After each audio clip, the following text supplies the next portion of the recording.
अमचूर music की शानदार प्रस्तुति। डीजे गोविंद बिहार, गोविंद बिहार, गोविंद बिहार,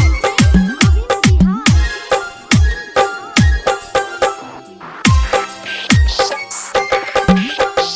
डीजे गोविंद बिहार,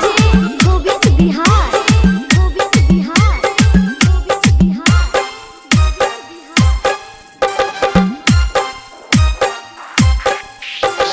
टुकरा को गेल दिल में भेलो खराबी गे टुकरा को गेल दिल में भेलो खराबी गे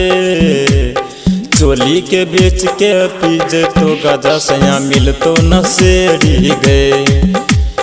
चोली के बेच के पीजे तो गजा सया मिल तो नसेरी गे टुकरा को गेल दिल में भेलो खराबी गे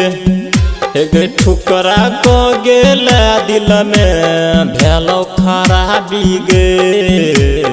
चोली के बेच के पीजे तो गजा सया मिल तो नसेरी गे चोली के बेच के पीजे तो गजा सया मिल तो नसेरी गे। गोविंद बिहार, गोविंद बिहार, गोविंद बिहार,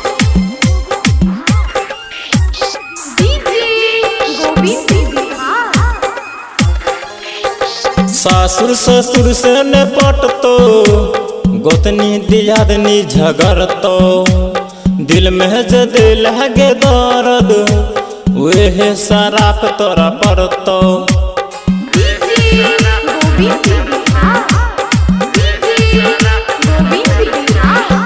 सासुर ससुर से न पटतो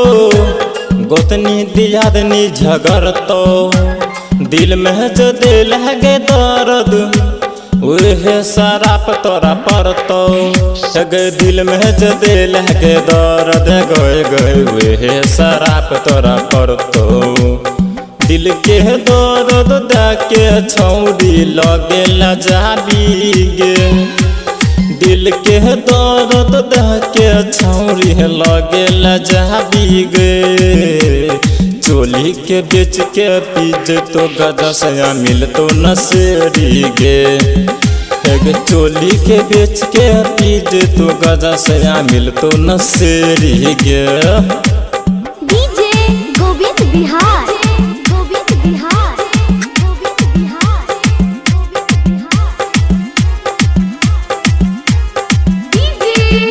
गोविंद बिहार। मीठी मीठी बात बतिया के गोरी तू हमरा फसैला जेबी में पैसा लूट के केना तू हमरा भूलैला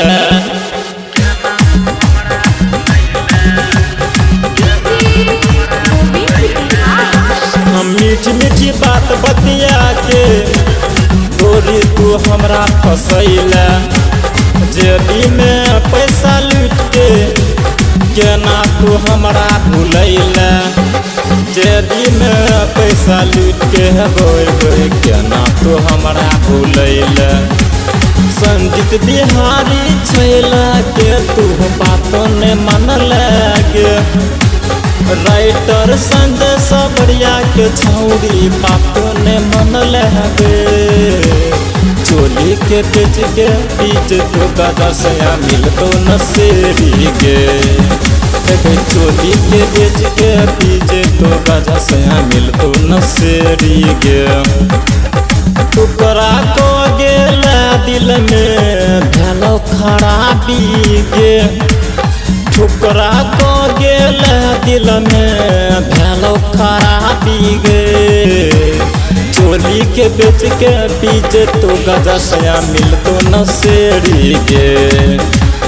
चोली के बेच के पीजे तो गजा सया मिल तो नसेरी गे।